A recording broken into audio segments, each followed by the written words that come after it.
She let him sit at her table in a crowded cafe. She had no idea he was a millionaire, single father. A cold, gray afternoon cloaked New York City in a dull melancholy. Rain had come and gone, leaving the sidewalks slick and shimmering under the pale orange of late-day light. Street lamps flickered on ahead of schedule, casting long reflections and puddles as the city pulsed forward in weary rhythm. Nestled on a bustling corner near Union Square, a cozy cafe named Rustin Rose offered a warm escape from the cold. Its fogged windows glowed faintly gold against the gray, flickering with the movement of candles on cables. Inside, the space was packed, shoulder to shoulder, with students typing frantically, business people on late Zoom calls, and couples nestled into booths. The air buzzed with overlapping conversations, the hiss of milk frothers and the rich scent of espresso and cinnamon scones. In a back corner near the radiator, Anna sat quietly, curled over a battered sketchbook. She was in her early 20s, blonde hair twisted into a loose knot that had mostly unraveled. Her oversized sweater had a hole in the sleeve and was 3 winters past its prime. Her jeans were frayed at the knees, her boots damp from the walkover. A single, half-drunk cappuccino sat cooling beside her, her only indulgence in days. She stared at the page where she had begun sketching a window opening onto a sky filled with light. Drawing was the only thing that still made sense. Bills were overdue, the attic apartment in Brooklyn was too cold, and since her last client ghosted her without payment, she had been living mostly on oatmeal and the occasional toast from the cafe staff who pitied her. But in that moment, her hand moved steadily, building something she hoped might outlast the storm. Then, the door chimed. A man stepped inside, tall and damp from the drizzle, his dark hair tousled from the wind. Beside him stood a little girl, maybe 5, small and curly-haired, her hands pressed tight to her ears. She flinched at the noise, her eyes darted around in panic. The man walked quickly to the counter. "Excuse me," he said to the barista, his voice low, urgent. "Is there any table open? My daughter, she's getting overwhelmed." The barista offered a sympathetic shake of the head. "Sorry, not a seat left. We're slammed." The girl trembled, her eyes began to glisten. Anna had been watching quietly. She closed her sketchbook, took a breath, then raised her hand. "You can sit here," she said gently. "There's room." The man turned toward her. Surprise flickered across his face. "Are you sure?" Anna nodded. "Absolutely. She looks like she needs somewhere calm." He hesitated, then led his daughter to the open chairs. The girl curled into his side, still sniffling. Her hands stayed clenched in her coat sleeves. Anna reached into her canvas tote and pulled out a box of crayons, old, worn, with its label peeling off. She placed it gently on the table. "Would you like to draw something?" she asked the girl. "I always carry colors with me." The little one looked at her uncertainly. Then, with a slow nod, she reached out. Anna smiled and handed her a page from her sketchbook. "What do you like to draw most?" she asked softly. The girl whispered, "Butterflies." Anna lit up. "Then let's make the prettiest butterfly in the whole cafe." She slipped a yellow crayon into the girl's hand. The child hesitated, then leaned forward, tongue poking from the corner of her mouth as she pressed color to paper. Her hands still shook, but a quiet joy emerged in the movement. Jack, though Anna didn't yet know his name, watched silently, his eyes softening as he watched his daughter calm. His own shoulders began to lower from their protective stiffness. He exhaled quietly. A woman at the next table glanced over, wrinkling her nose. "Really?" she said. "You're just going to let some stranger sit here?" Anna kept her tone even. "Sometimes people don't need space. They need kindness." The woman rolled her eyes and turned away. The little girl giggled, a quiet musical sound. Anna beamed. Jack, still silent, pulled out his phone and discreetly snapped a picture, not to share, but to keep. The image, a butterfly half-formed on paper, a child leaning into color, and a young woman with tired eyes and a healing heart offering joy without condition. Their eyes met. In his gaze, Anna saw something unspoken. Gratitude. Maybe wonder? Certainly depth. She gave a small nod, cheeks warming, and looked back down at the butterfly. They continued in silence, a rhythm forming between them. Draw, smile, breathe. Outside, the rain had stopped. The sky was still overcast, but a soft orange halo had begun to form over the skyline. In the crowded blur of cafe noise, one quiet table had found its own world. A butterfly took shape in crayon wings, a child began to hum, and a story had just begun. The rain had stopped, but the wind had picked up. As Anna stepped out of the cafe, the sharp air cut through her thin coat like needles. Her boots splashed quietly through shallow puddles, her mind still lingering on the girl with the butterfly and the man with the kind eyes. She pulled her coat tighter and walked faster. Then came the sound. Footsteps. Behind her. Anna's heart skipped. She turned her head slightly, pretending to glance at the shop windows. There was no one close, but the echo of hurried steps persisted, growing louder. Her breath quickened. She picked up her pace. So did the steps behind her. A cold wave of fear surged through her chest. Her hand gripped the strap of her bag, knuckles white. She turned a corner, heart hammering. She could feel it, that sensation, that primal alarm, the unmistakable feeling of being followed. Without thinking, she broke into a run. She barely made it half a block before crashing into someone, hard. "Whoa, hey!" a familiar voice exclaimed as steady hands caught her shoulders. Anna looked up, gasping. It was Jack. She blinked, heart racing. Her breath fogged in the cold air. "I thought someone was following me," she stammered, her voice trembling. Jack's brow furrowed as he scanned the street behind her, instinctively stepping a bit in front of her. "You're shaking," he said quietly. "Let me walk you home, just in case." She hesitated. Her walls were up. But the sincerity in his voice and the steady calm in his eyes melted a small part of her fear. She nodded slowly. "All right." They walked side by side through the quiet streets, the city noise fading behind them. After a few minutes, Jack broke the silence. "You looked like you were drawing something important back there." Anna gave a small, tired laugh. "I guess it's how I stay sane." I lost my last art contract 3 months ago, been rejected by 3 galleries, so now I just draw so I don't lose my mind. Jack glanced sideways, but said nothing. He listened. "I'm behind on rent," she continued, voice barely above a whisper. "No one's buying art from someone like me, and yet I still draw. Butterflies, windows, light. I don't even know why anymore." "Because it matters," he said simply. She looked up at him. "I've seen people give up," he added, "but you haven't. That means something." They stopped at the base of a narrow staircase leading up to a weathered building, her home. "Thank you," she said, her voice softer now, "for walking me, and for letting your daughter draw with me. She reminded me why I started painting." Jack nodded. He reached into his coat pocket and pulled out a small card. He held it out to her. "In case you ever need anything," he said, his tone gentle. "Even just a cup of coffee." She took the card and glanced down. Just a name. Jack. No title, no company, no phone number. She looked back up at him, confused, but he was already stepping away. "Good night, Anna," he said with a faint smile. "Take care."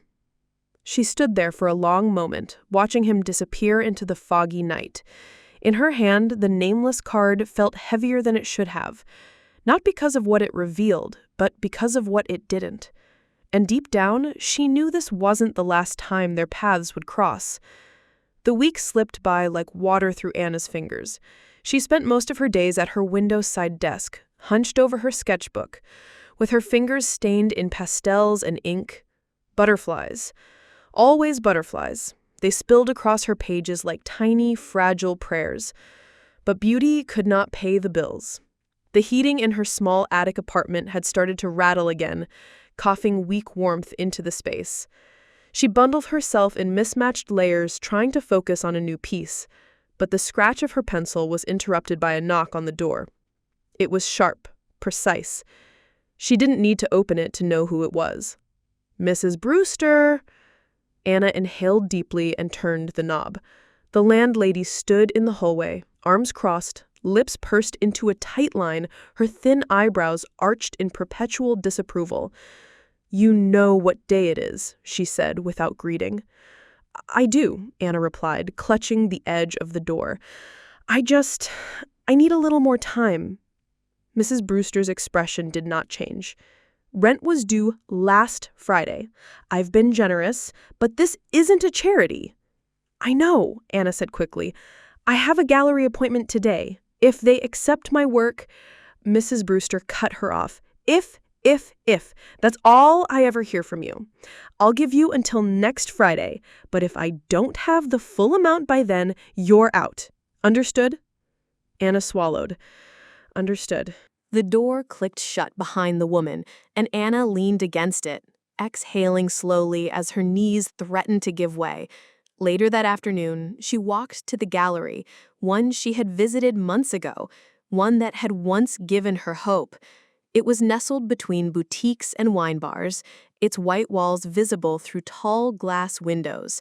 She held her sketchbook close to her chest as she stepped inside. The curator, an impeccably dressed woman with a sharp bob and heels that clicked like threats, greeted her with a glance.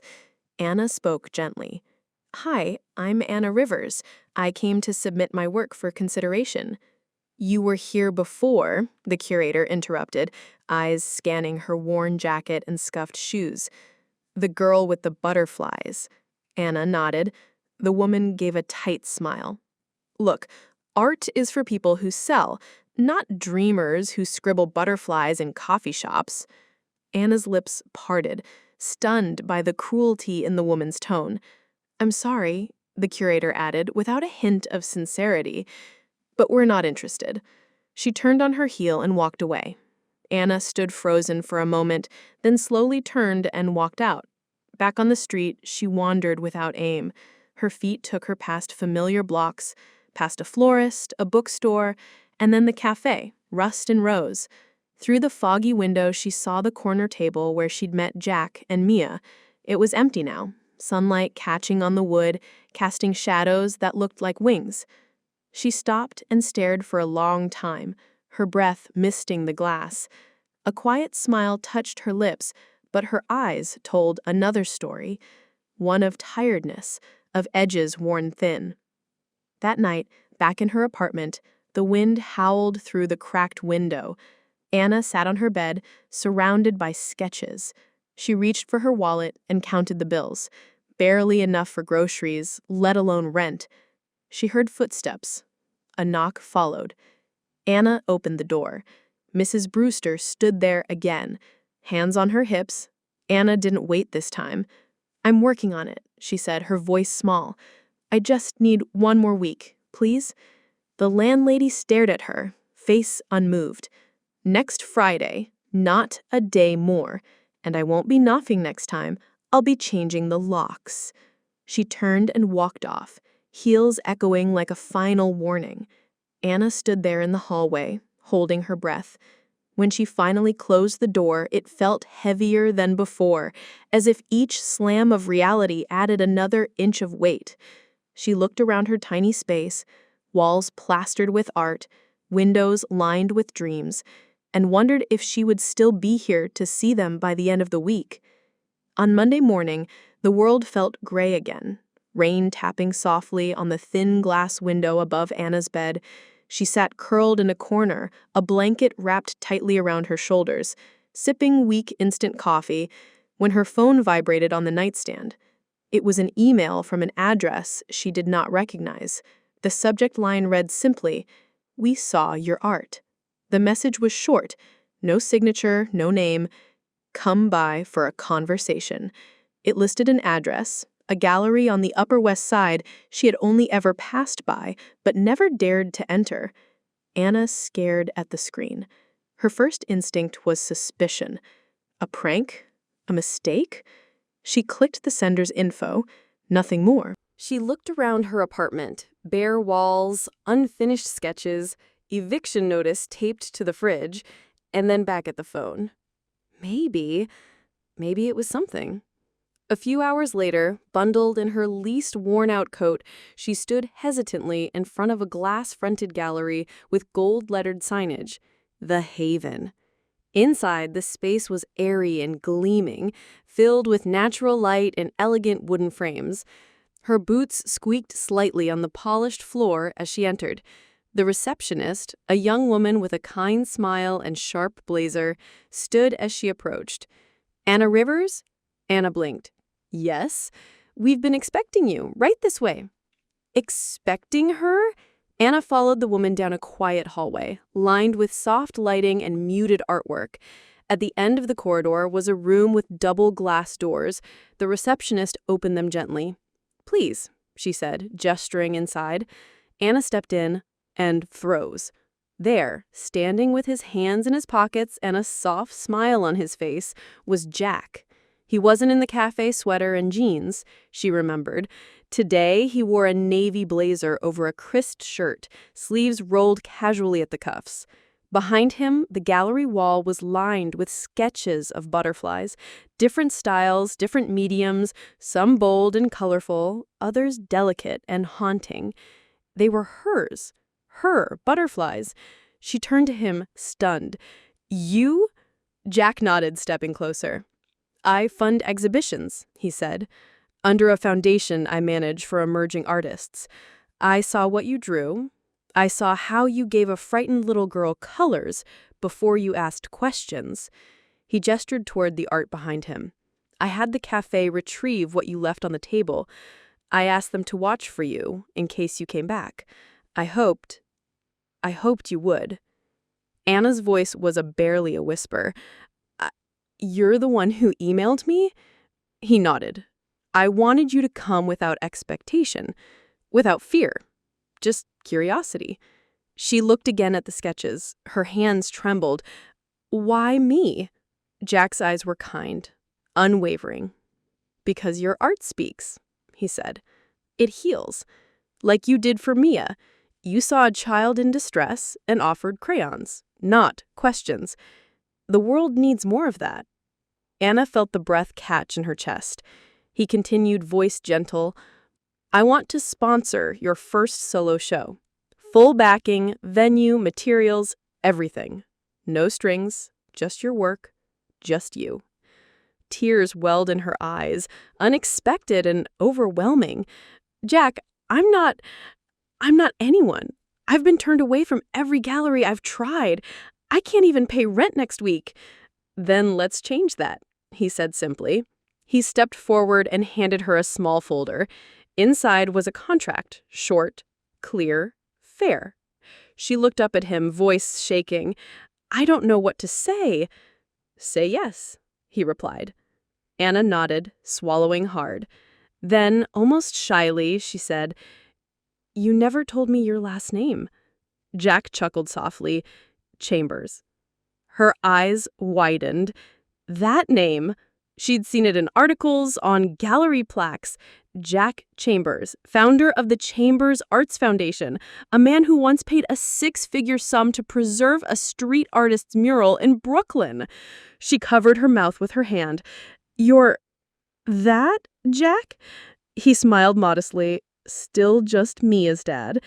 And then softer. "And maybe someone who believes in butterflies." The days leading up to the exhibit blurred into long hours of sketching, painting, wiping tears, and restarting again. Anna poured herself into the canvases as though every emotion she had bottled up for years now demanded to be seen. Her small studio smelled of turpentine and old coffee. She worked barefoot, her clothes smeared with streaks of cobalt and ochre. Each canvas became a confession, a release. Her butterflies no longer floated timidly in corners. They soared, wings wide across vast, bright skies. Jack visited often. He never stayed too long, never hovered. He would bring her coffee from the cafe and sit quietly, watching her work, sometimes offering a smile, sometimes just presence.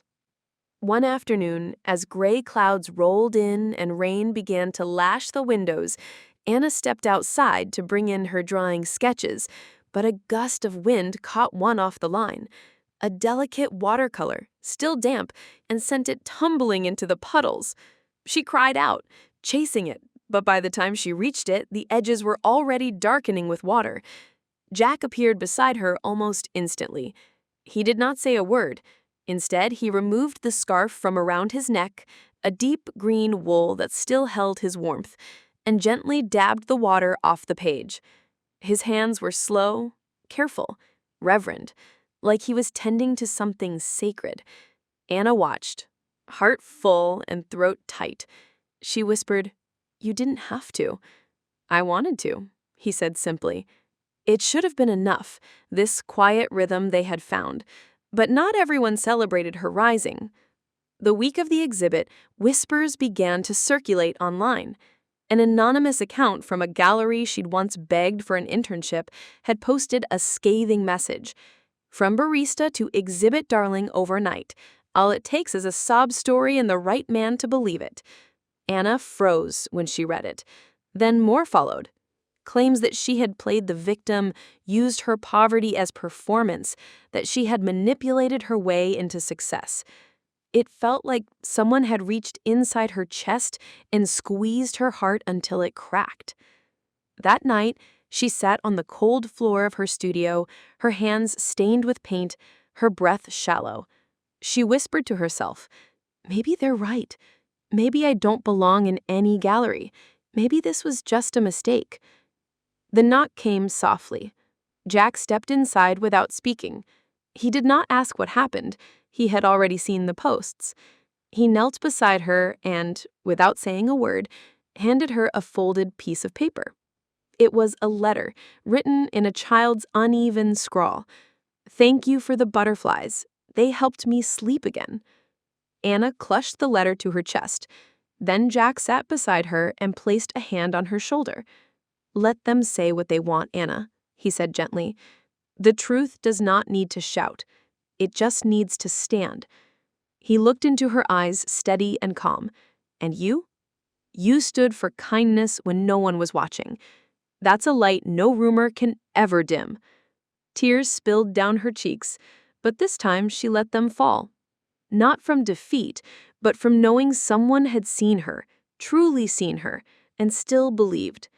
The evening of the exhibition was quiet perfection. Guests flowed through the gallery's pristine space, walls dressed in creamy white, gentle spotlights tracing Anna's paintings with golden halos. Bottles of champagne shimmered on sleek tables at the edges of the room, but the heart of the event was the art.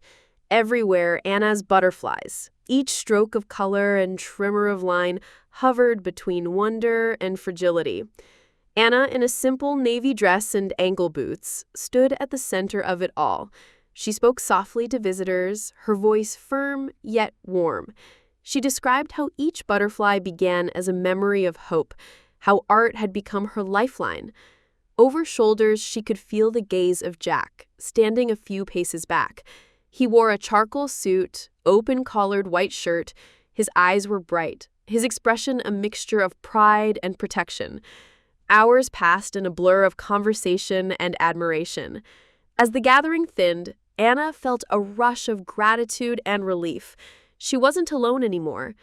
Then, just before Anna took a moment to breathe, the gallery doors opened quietly, and there she was, Mia, glowing in a simple white dress that shimmered like moonlight.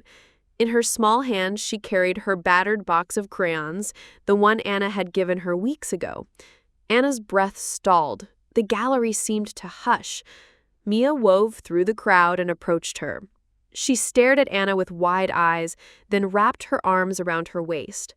"Can I draw another butterfly next to yours?" she asked, voice small but steady. Anna knelt, tears glimmering.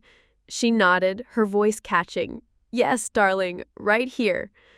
She guided Mia to a small easel fitted beside one of her larger canvases, a canvas of layered blues and golds, a butterfly emerging from darkness. Anna stepped back and offered the child a pink crayon. Mia crouched on a stool. Gently, she began to draw. Soft lines curved and connected until a small, radiant butterfly appeared beside Anna's own creation. A hush fell over the remaining guests, an unspoken moment of beauty, of continuity. Jack watched from across the room. His chest rose and fell slowly, his gaze fixed. Pride welled in him, but so did joy and relief. He stepped forward, careful not to disturb the scene. He offered Anna his hand, a quiet invitation to join him. She took it after a heartbeat, warmth spreading through her fingers. Anna and Jack walked together, eyes fixed on Mia's drawing, hearts tethered by hope. Later, after the crowd had gone and only soft music hummed through the halls, Jack led Anna back to where her paintings hung. He turned to her, voice low but certain.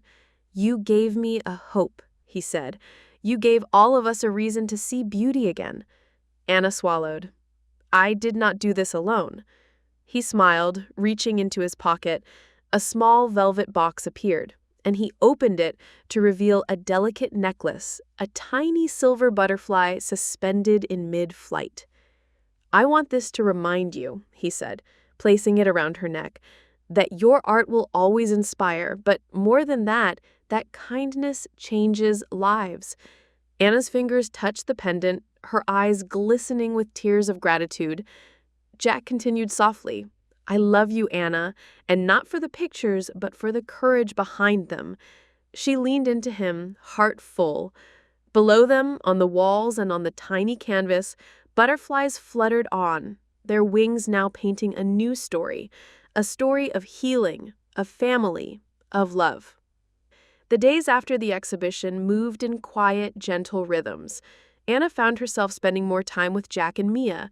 What began as casual coffees and strolls became a routine. Saturday mornings filled with finger painting, weekday evenings filled with shared tea and laughter. Jack often stopped by her studio with her favorite croissant, while Anna slipped whimsical sketches into Mia's bedtime books. Strangers sometimes mistook them for a family.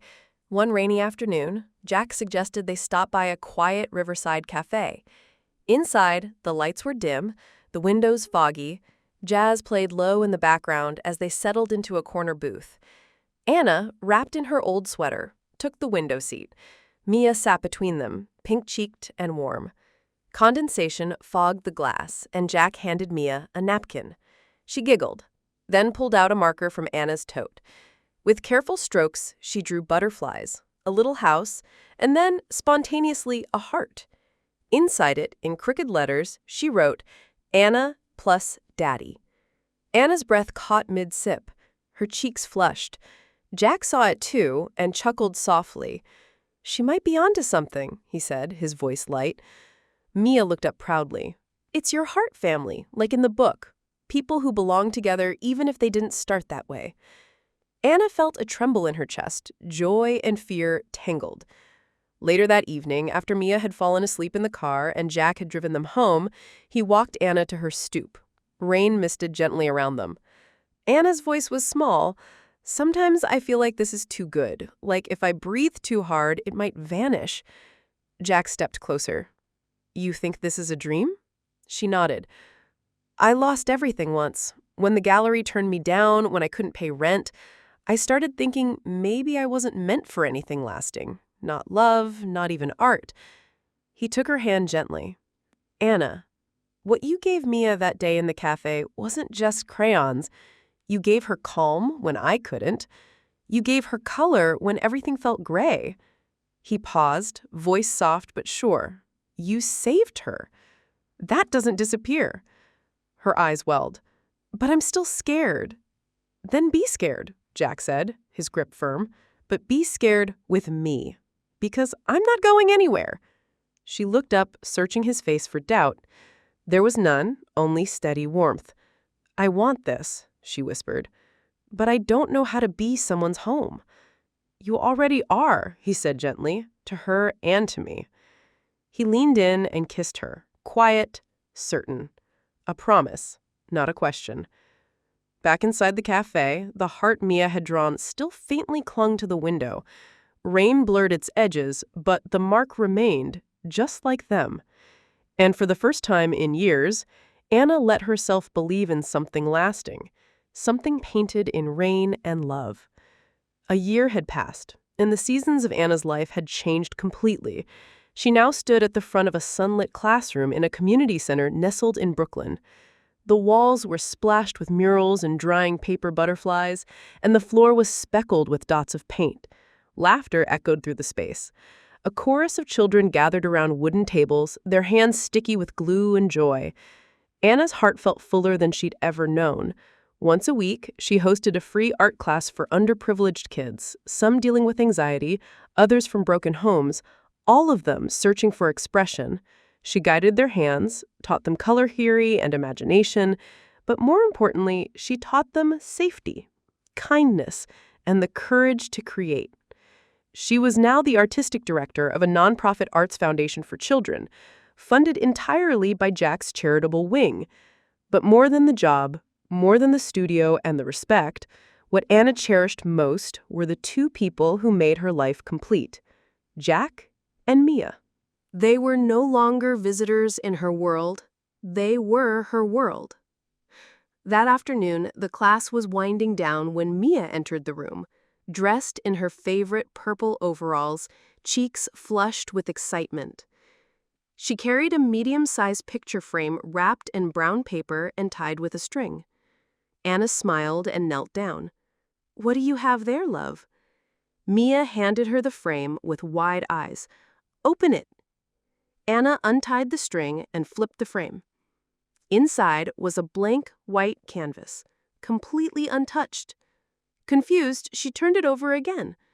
On the back, in Jack's handwriting, were the words, "Will you be our forever art?" Anna blinked, breath catching. When she looked up, Jack was already stepping forward through the classroom door. Dressed simply in a blue shirt and slacks, he was holding a small velvet box in his hand. He came to her slowly, then knelt beside Mia, the box held gently between his fingers. "You healed her, Anna," he said, voice rich with emotion. "You healed me. You showed us how to color outside the lines and still find beauty. You gave us a story when we didn't know how to begin a new one." He opened the box, revealing a delicate ring, its center a small sapphire framed in soft, swirling gold. Simple, elegant, like her. "Will you paint this life with us?" he asked. "Forever." Anna could hardly speak. The room faded around her, children watching quietly, sunlight streaming through the window, the sound of her own heartbeat filling her ears. She dropped to her knees, tears brimming. "Yes," she whispered, 1,000 times yes. Mia squealed and wrapped her arms around them both. Jack pulled them into a tight embrace, laughter and tears mingling in the afternoon light. Later that evening, after the center had closed and the classroom was quiet, Anna picked up her paintbrush. On the largest canvas she had ever owned, she began a new painting. Not of butterflies, but of something even more precious. A little girl with curly hair, her eyes full of wonder. A tall man, strong and soft, his hand resting protectively on her shoulder. And beside them, a woman with golden hair, her hand outstretched, holding a paintbrush not to draw what had been, but to shape what could be, a family. And underneath, in Anna's careful script, she wrote the title, "The Painting That Never Dried." Because love, like art, is never truly finished. It grows, it softens, it waits, and it lives on in every brushstroke of kindness. Kindness is never just a moment. It becomes a masterpiece. If this story moved your heart even just a little, Imagine how many more are waiting to be discovered. At Soul Stirring Stories, we believe in the power of small kindnesses, quiet courage, and the moments that rewrite lives. If you found hope in Anna's journey and felt the warmth of a love painted in silence and color, there is so much more to come. Subscribe to Soul Stirring Stories now. Join a community that celebrates resilience, compassion, and the beauty of the human spirit. New heartwarming tales are shared each week, crafted to touch your soul and remind you that even the smallest act of kindness can become someone's masterpiece. Hit that subscribe button and let us keep your heart inspired.